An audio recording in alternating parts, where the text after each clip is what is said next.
Hola, ¿qué tal? Somos estudiantes de la Facultad de Ingeniería Industrial de la materia Ingeniería de Procesos. El tema que le vamos a dar a continuación a conocer son elementos finales de control. Somos el grupo número 4 y estamos integrados por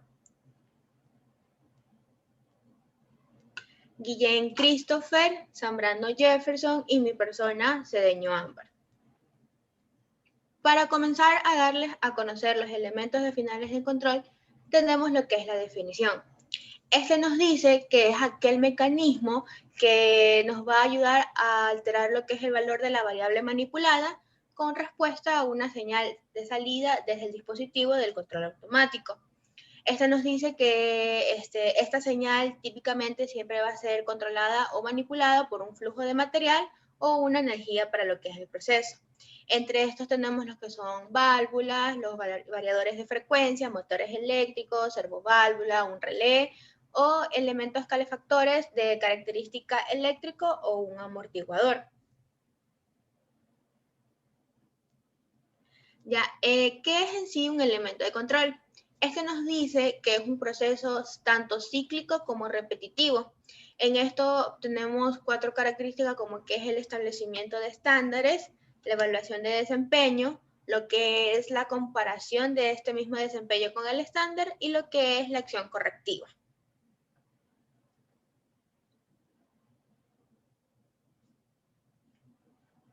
Ya, esto nos dice que un elemento final de control siempre va a constar generalmente de 2 partes. Una, que es el actuador que convierte la señal del controlador en un comando con dispositivo manipulador. Y la segunda, que esto nos dice que es un mecanismo el cual nos va a ayudar a ajustar lo que es la variable manipulada.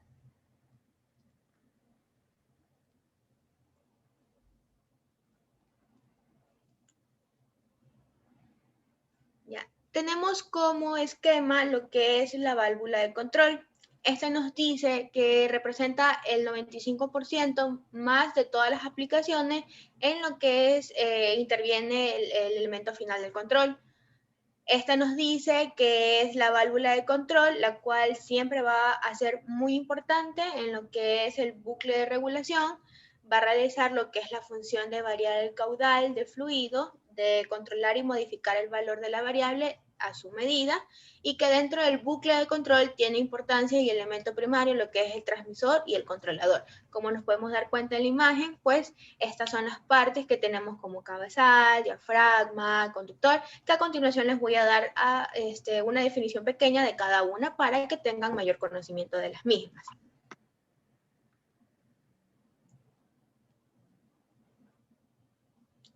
Bueno, como les decía, los elementos de lo que es la válvula de control, pues básicamente se va a constituir por, en primer lugar tenemos lo que es el servomotor. ¿Qué es el servomotor? Es aquel que acciona el movimiento del vástago y con ayuda de un obturador. Tenemos lo que es un servomotor neumático o un servomotor eléctrico. El neumático nos dice que este consiste en que el diafragma o el pistón de la válvula con un resorte trabaja entre lo que son de 3 a 15 psi, y lo que es el servomotor eléctrico, este nos dice que está acoplado al vástago de la válvula a través de un TEN de engranaje.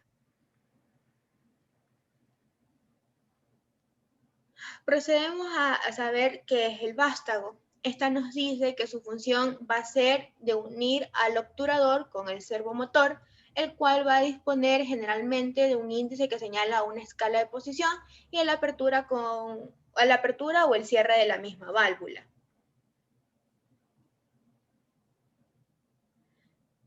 Luego procedemos a lo que es la tapa de la válvula. Este tiene por objeto unir al cuerpo al servomotor y a su vez desliza lo que es el vástago del obturador opcionado por el motor. Tenemos 4 tipos de tapas, que es como la tapa normal, la tapa con columnas de extensión, la tapa con fuelles de estanquidad y lo que es la tapa con aletas de radiación, como lo podemos ver en la siguiente imagen.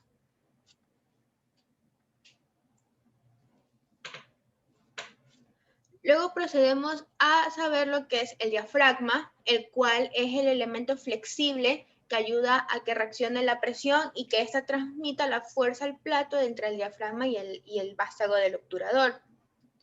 Luego tenemos lo que es el cuerpo, que esta nos dice que siempre va a tender a resistir lo que es temperatura y presiones de fluido sin pérdidas. Este siempre tiene que tener un tamaño adecuado para lo que es el caudal y que se debe controlar y resistir a lo que son erosión o corrosión o estas producidas por lo que es el fluido. Luego tenemos lo que son las bridas, que esta siempre va a realizar la conexión del cuerpo con lo que es la válvula de la tubería. Las bridas están normalizadas de acuerdo con las presiones y temperaturas de trabajo con la de las normas, la DIN y la ANSI.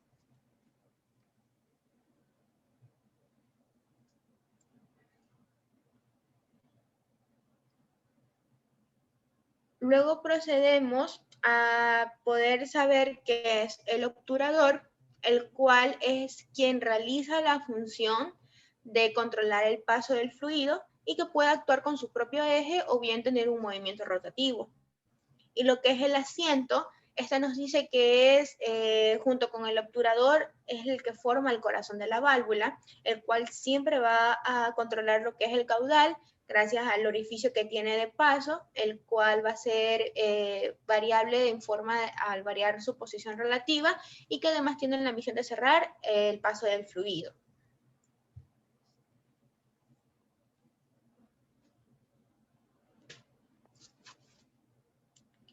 Luego tenemos lo que es el indicador de posición, que este nos dice que es aquel elemento flexible que ayuda a lo que es reaccionar la presión y que transmite la fuerza del plato del diafragma y el vástago con el obturador. Y luego tenemos lo que es el muelle, que es aquel elemento mecánico, el cual está sometido siempre a fuerzas de torsión, encargado también lo que son fuerzas de inercia, copiado a la ley de la apertura y el cierre de las mismas válvulas.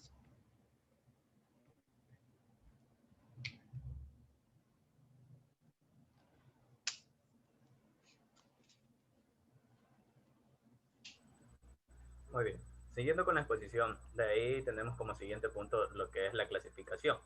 Dentro de la clasificación, los distintos tipos de elementos finales que tenemos son las válvulas de control, los variadores de frecuencia, motores eléctricos, servoválvulas, relés, calefactores de carácter eléctrico. Son los más importantes y vamos a hablar de cada uno a continuación. Entonces, tenemos que las válvulas de control, eh, estas quizás sean las más utilizadas dentro de estos todos elementos y representan entre el 95 o más de todas las aplicaciones que intervienen dentro de los procesos. También podemos decir que las válvulas varían el flujo del material o la energía dentro de un proceso, y con esta abertura a través de la cual fluye el material, hace referencia también a un teorema, al teorema de Bernoulli, exactamente, donde el flujo de un orificio va a ser igual a Q, Q, que va a ser igual a C por A, por delta P por un medio. Prácticamente, Q es la cantidad de flujo, la C es una constante por condiciones de flujo, y la A es el área de apertura de la válvula, y la delta P va a ser la variación de presión en la válvula. Como podemos ver, a su lado izquierdo tenemos un ejemplo de válvulas y también la clasificación de las mismas. Bueno, la clasificación de las válvulas, tenemos tanto por movimiento lineal y por movimiento rotativo, que en el movimiento lineal la vamos a clasificar tanto por globos, por speak, diafragma, por compuerta, y en el rotativo la vamos a clasificar en mariposas, obturador, excéntrico, bola, que cada una de estas van a tener una clasificación, como es el caso de los globos en el movimiento lineal, que se va a clasificar por globo, por ángulo, y también válvulas de 3 vías. En la imagen siguiente podemos ver un ejemplo de esta clasificación de válvulas. Como tenemos las de compuerta, las tipo macho, las globos, las de bola, las de mariposa, las de diafragma, apriete, entre otras. Tenemos distintos. Este de aquí es un ejemplo como para que ustedes tengan más referencia. Entonces, siguiendo, tenemos lo que son los variadores de frecuencia. ¿Qué nos dice esto? Que es prácticamente un sistema de control para la velocidad rotacional de un motor. Entonces, esta se maneja a través de corriente alterna que por medio de un control de frecuencia es alimentada al suministrador o al motor. También son conocidos como drivers de frecuencias ajustables o como drivers de AC o microdrivers o inversores. Un claro ejemplo es como podemos ver en la imagen del lado derecho, que hay una fuente de alimentación. Entonces tenemos el variador de frecuencia, tiene una interfaz para el operador, y una vez ajustado esto, vamos a tener una frecuencia de salida, que prácticamente es la que se va a necesitar en el motor o en el equipo que se vaya a utilizar. Muy bien. De ahí tenemos lo que es los motores eléctricos. Prácticamente este es un dispositivo que transforma la energía eléctrica en energía mecánica por medio de la acción de campos magnéticos generados en las bobinas. Tenemos también que estas son máquinas rotacionales compuestas por un estator y un motor. En su lado izquierdo podemos ver la infinidad de motores eléctricos que pueden existir, tanto grandes como pequeños, y del lado derecho podemos ver que un claro ejemplo de una bomba. Muy bien, a continuación tenemos lo que son las servoválvulas. Las servoválvulas son nada más accionadas por un tipo de neumático o hidráulico. Entonces, estas se conectan entre dos o más vías para las que circula el fluido. Muy bien, entre la diferencia con las válvulas está en que son de tipo todo nada, mientras que las servoválvulas tienen la posibilidad de controlar la presión o el caudal. Podemos ver un claro ejemplo de una servoválvula mecánica del lado izquierdo y otros tipos de válvulas del lado derecho. Entonces, de ahí tenemos lo que es el relé. El relé funciona como un interruptor controlado que por medio de un circuito eléctrico va a funcionar con una bobina y un electroimán. Estas accionan un juego de uno o varios contactos que permiten abrir o cerrar los circuitos eléctricos independientes. Podemos ver claramente los ejemplos en las imágenes mostradas. Tanto son ejemplos donde se ve los imanes como otra donde está totalmente cubierto dicho imán. Como último punto de la clasificación tenemos lo que es el calefactor de carácter eléctrico. Esto no es nada más que un dispositivo de energía calórica que funciona a partir de energía eléctrica. Entonces, este tipo es difundido como un calentador eléctrico resistivo por dicha propiamente por la resistencia, donde la generación del calor se debe al efecto Joule. También tenemos otros tipos de calefactores eléctricos, pero son menos conocidos, como los termoeléctricos, donde intercambian calor mediante un sistema más complicado. A este sistema o a este efecto le podríamos llamar efecto Peltier. Podemos ver un ejemplo del calefactor del lado derecho.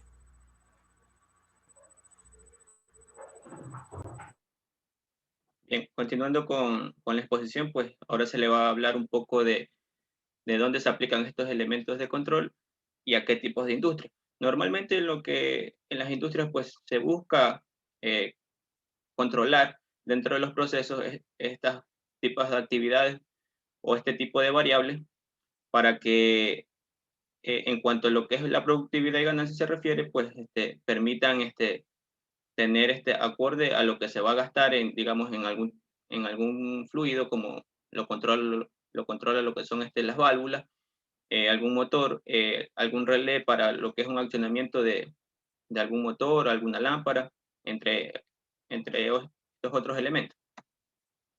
Dentro de lo que es la aplicación en las industrias, pues tenemos que estos elementos pues se aplican a diferentes tipos de industrias, como en los procesos químicos, en las plantas de procesos de bebida, en los que son plantas embotelladoras, que es prácticamente también una planta de procesos de bebida, en los que son procesos petroquímicos, también tenemos lo que son en plantas mineras, en estación de bomba de riego, que lo utilizan mucho los que son en las zonas de los campos para lo que es el reguío de sus siembras, como ejemplo, en las plantas generadoras de energía, también tenemos en los que son en las plantas de procesos de aguas industriales.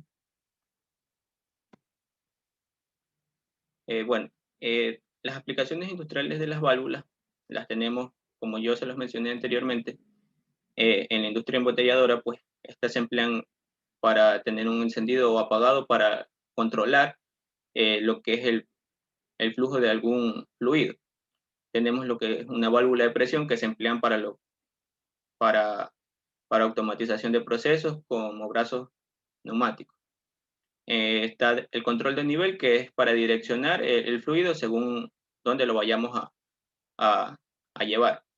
Y el control del caudal, pues dicho propiamente, pues la válvula sirve para darle mayor paso o menor paso dependiendo la cantidad de fluido que queremos que pase por esa válvula. Lo que son los relés pues aplicados a la industria, pues normalmente pues los relés se utilizan para lo que es para encender una lámpara o un motor de manera automática, ya para no tener un operador, digamos, accionando un botón. Ya existe este tipo de relé pues que lo hará accionar de forma automática.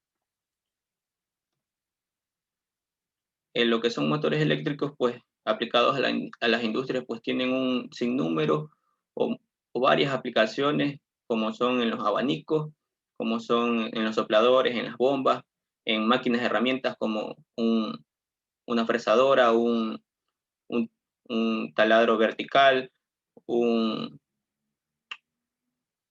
bueno, entre otras máquinas de herramientas. ¿Ya?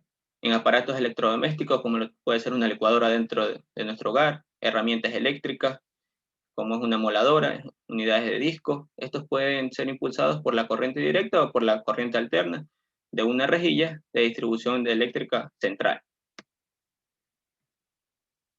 Las aplicaciones industriales de la bomba, pues, más de lo que son las válvulas, las bombas también se utilizan con mayor frecuencia, pero a diferencia de las dos, pues lo que son las válvulas se aplican más que las bombas. Las bombas, pues, es donde más tenemos aplicaciones para este elemento, tales como en la gestión de aguas residuales, en la industria química y petroquímica, en la industria de la energía, en la industria agrícola y ganadera, y lo que es la construcción. Ya, como conclusión, pues tenemos de que estos elementos de control pues son aquellos que finalmente modifican alguna característica o alguna variable que deseemos en nuestro proceso, o que el controlador lo vaya a desear, que se pueden hacer de manera automática o de forma manual. Para eso existen ya elementos de que para no tener un controlador, me refiero a la parte humana, para ahorrar digamos, costos, pues se tienen elementos que pueden hacer que estos controladores pues se hagan de forma automática. Muchas gracias.